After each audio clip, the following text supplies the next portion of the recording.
Este o absolventă a liceului Mihai Eminescu, absolventă în anul 1995. În primul rând, mamă a doi copii, două elevi de la tot liceul Mihai Eminescu, un cetățean al Republicii Moldova, care mă strădui să-mi îndeplinesc funcțiile de contabil pe care mi le-am abordat, de 25 de ani și eu în spinare, și mă strădui să îndeplinesc și alte lucruri bune, să fac pentru oameni, să ajut pe cineva, cu un sfat bun, cu o vorbă spusă la vremea oportună. Cine este omul, femeia Angela Talos?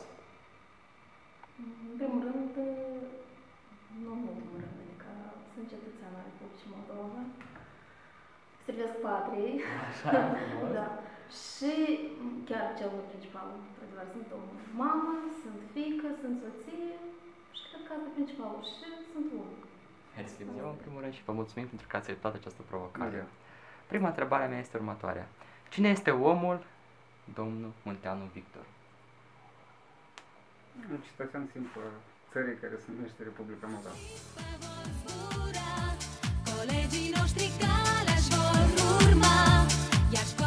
Dacă sincer, într-adevăr, este o întâmplare vieții, fiindcă de mic copil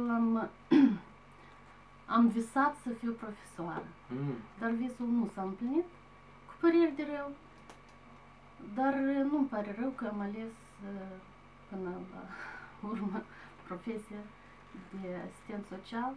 O întâmplare, visurile sunt de aceea ca ele nu toate să se realizeze în practică.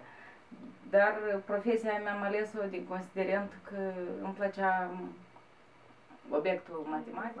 Chiar întrebarea vieții. Cu 10 ani în urmă, adică nici nu puteam să-mi închipui, pur și simplu cineva că nu se devine polițist. Nu. Marea parte visa copilării. Mi-a plăcut tehnica de mic copil. Da.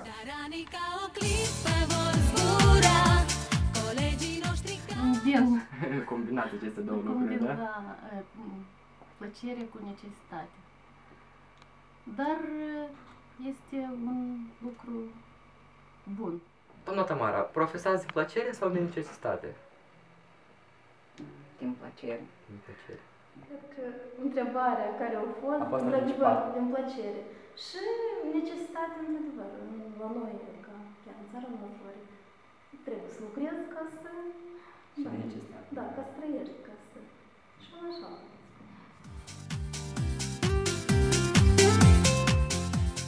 Nu cred că mi-aș dori. Și de ce nu v-ați dori?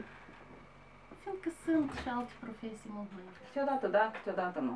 Cred că da, cred că aș dori să-mi urmez calea. În principiu, fiorul meu mi-a urmat calea, dar eu am terminat facultatea de electronică în Iași, deci... Aha. Adică deja este. Da, deja este.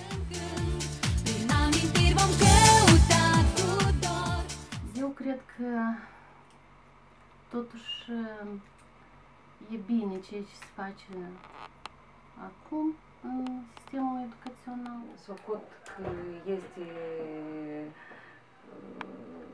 adică toate noutățile, da, care se fac și cu care eu cunoștință și în mass media, le socot binevenite. Ele, în închipul, o să aducă roadele corespunzătoare. Cred că nu să le lasă alegerea lor, în primul rând. Dar o să vreme, adică nu o să mă opun, dar Cred că sistemul educațional, adică reformele sistemului educațional sunt binevenite și corespund necesităților timpului în care noi trăim. Eu aș sfătui totuși absolvenților să studieze cât mai mult obiectele care cred ei că le vor fi de ajutor în viață. În viață, adică, își dă sfat să rămână oameni. Adică să devin viață un... Învățați și iarăși să învățați. Cred că da. Bine. Da. simt pe aceeași cale. Chiar cu greutăți vreau să adaug. Chiar cu greutăți, chiar și toate greutățile aș vrea, pentru că greutățile în viață te ajută să devii cineva. Adică te fac greutățile anume. Personalitatea îți formează. Anume prin niște